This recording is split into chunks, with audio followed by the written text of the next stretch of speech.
My name is Caitlin Batcher, founder and CEO of Scale with Success, and I'm on a mission to help course creators all over the world grow their business in a way that is profitable and scalable. We're sharing revealing conversations about what it really takes to scale an online course business to millions of dollars per year. Join us here to discover the tough decisions we've had to make, the biggest failures we've had to bounce back from, and the learnings that emerged every step of the way. We are so grateful that we have the chance to share it all with you right here on Scale with Success, the podcast built for course creators. Let's get started.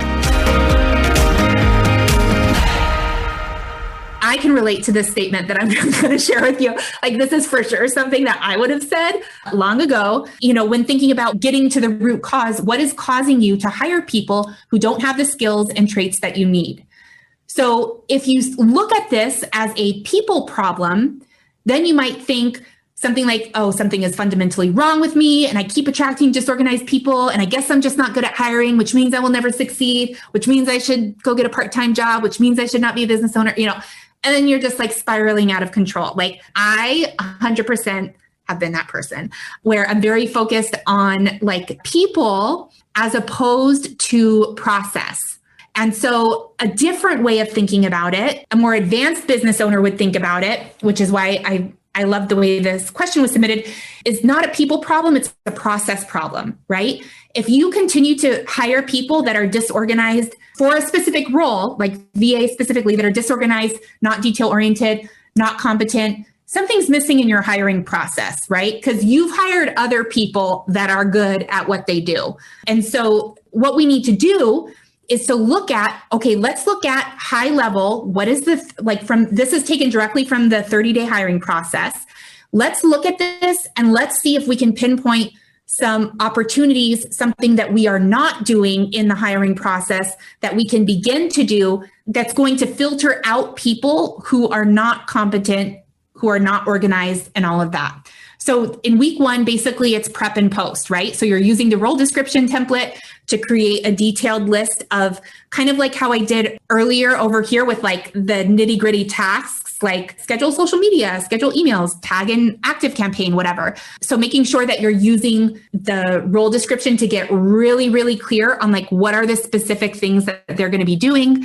And then making sure that you are filling out the job post description, which we also have a template for in that training, writing out the job application, creating the test assignment, creating a calendar link for scheduling interviews, So then week 2 is collecting and screening, right? So you're screening through the applications with a phone call. So typically, like, I like to try to get on the phone with maybe, well, not me anymore, but someone on my team gets on the phone with like 15 people, right? So we want to start with like from looking at that initial, all the 90 applicants that you have, which is awesome.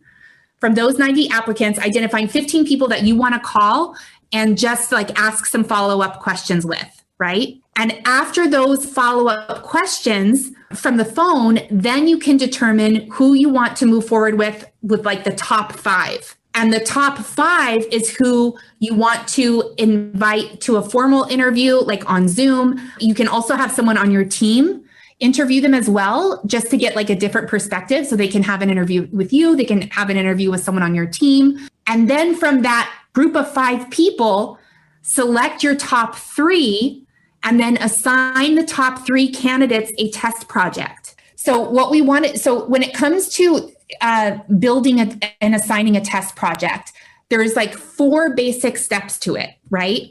So what you first want to do is create a test project. And what you're looking for is what I call that domino task.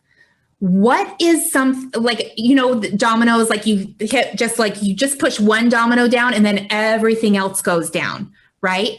And so what you want to look for in this role is what is that one domino task that if they can do this correctly, they're going to be able to do all of those other things correctly, right?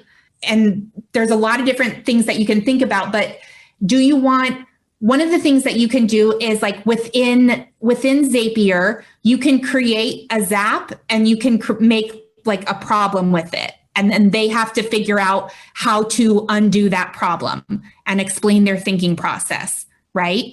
And so that tests for a lot of things. That's a great domino task because number one, they may have never used Zapier ever.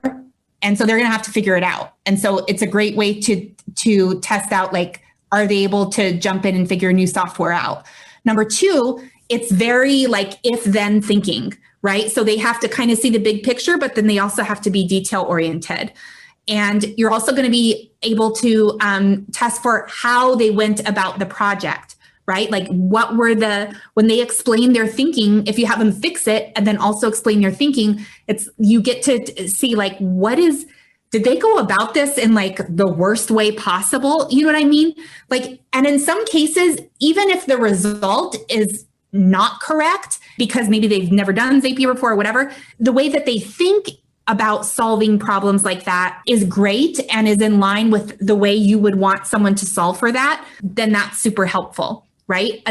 Another example is like if one of their tasks is going to be to assign things like with ClickUp or with Asana or whatever, like you can like give them some of your meeting notes and just be like, hey, here's the here's the meeting notes. Can you like assign this to here's the people on the team. Can you like assign this and like have them map out a thing they have to figure out ClickUp on their own. They have to figure out if then thinking, because like you can create a scenario where some things might be task dependent.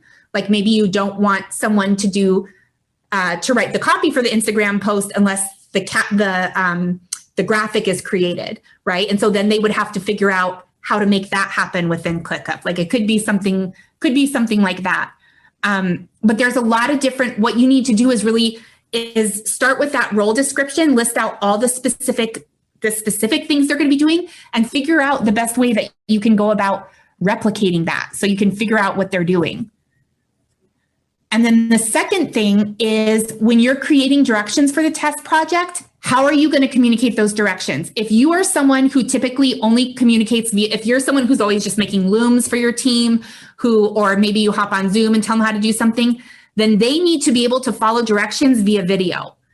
However, if you're someone that is more written, like if you typically will write a list, give it in Slack or ClickUp or whatever it is, if you communicate better that way and you want to work with someone who can interpret that, then create it written. And then the third thing is when you're assigning a test project, obviously make sure to give it a due date. And you can also have them track their time to see how long it takes them to complete it, right? Because this also gives you insight into their competency.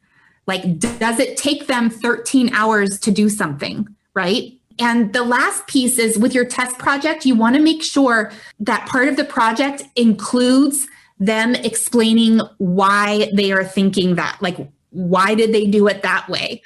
And that's also an opportunity for you to follow up with them and be like, oh, I saw that you did one about, like, can you tell me more about why you did this in step 2 or whatever it is? But, what is it? Allison says, I got pitched by a girl who wanted to join our team. I sent her a video reply on Loom saying, thanks, I'll keep your info. We aren't hiring. And then she sent me back a Loom video, told me she had never used it before, but wanted to respond back the same way. Yeah, I was super impressed. I ended up hiring her a month later. And now she's going full time with me, domino task in disguise.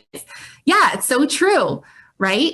And like you'll find from these kind of like ops assistant, like general assistant job postings, that applicant pool, you're likely to come back to later, right? Like if you have another position that you need later on, that is also somewhat a position that's like kind of like a generalist position, you can go to that same applicant pool and like go to your number 2 choice and say, hey, I just wanted to like reconnect. We have another opening. Like we've done that a lot of times. Rebecca says, oh, this just happened. I just found a member who came through at an old price, find out what landing page they found, through what links, and fix the funnel to make sure it doesn't happen again.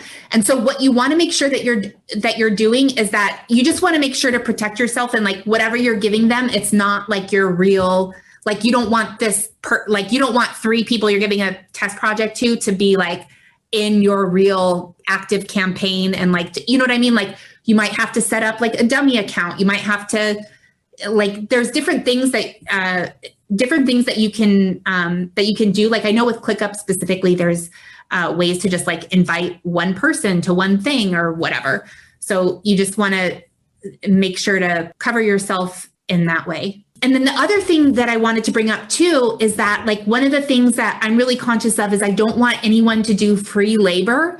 So if it's a test project that requires like a substantial amount of time, you can definitely pay them. And you can like have them sign like different legal templates or contracts up front where you can say, hey, for this test project, you're going to be paid for, $200 or whatever it is for your time and blah, blah, blah. Like to me, I just feel like it kind of creates that thing because like you don't want like, people get tired of doing like spec work and like they have to like do all this stuff for free and then show it to you. Like that's not, I don't know. To me, I don't think that's right. And I feel like it sets up a good relationship from the get-go with the person because it's like, hey, I treat this seriously. And the $200 was just an example. It doesn't have to be $200, but like whatever it is. Like I remember when we hired our internal Facebook ads manager, we had a really the test project was more than $200. And it was like really, really detailed because we couldn't just ask them, are you great at Facebook ads? Because everyone's like, yeah, I'm great at ads. So yeah. Allison says, do you ever do these kinds of test projects internally? No, I've never given like a formal test project, but you can have them try something. You know what I mean? Like you can assign them a task and say, hey, can you try like this task for this next week and just like see how it goes? So like if they're already working for you, you already built in have the ability to test them out on different things. But I would recommend the 30-day hiring process to dig in more with this because it's going to have some more details. And then also our training this month, our leadership training is called the 90-day employee onboarding plan. And so I'm going to be giving you some templates, some agendas, things like that you can just like copy and paste inside of your Google area or whatever. But it's going to be really helpful because not only do we want to make sure that we're filtering out people on the front end, but once we hire them, we want to set them up for success and to create expectations for them so that they feel supported and that we're doing our best to really coach them where they need to be. Are you ready to scale your online course business so you can impact the lives of more people and create real change in the world? Join us inside our signature program, Scale with Success, where you'll get the content, coaching, and community you need to successfully implement our proven process to help you scale so you can start reaping the rewards of running a highly profitable online course business. Scale with Success is a multi-year group coaching experience built for online course creators who are ready to scale their business to and through $1 million with certainty as a result of having the right support at the right time. What are you waiting for? Click over to scalewithsuccess.com and apply now.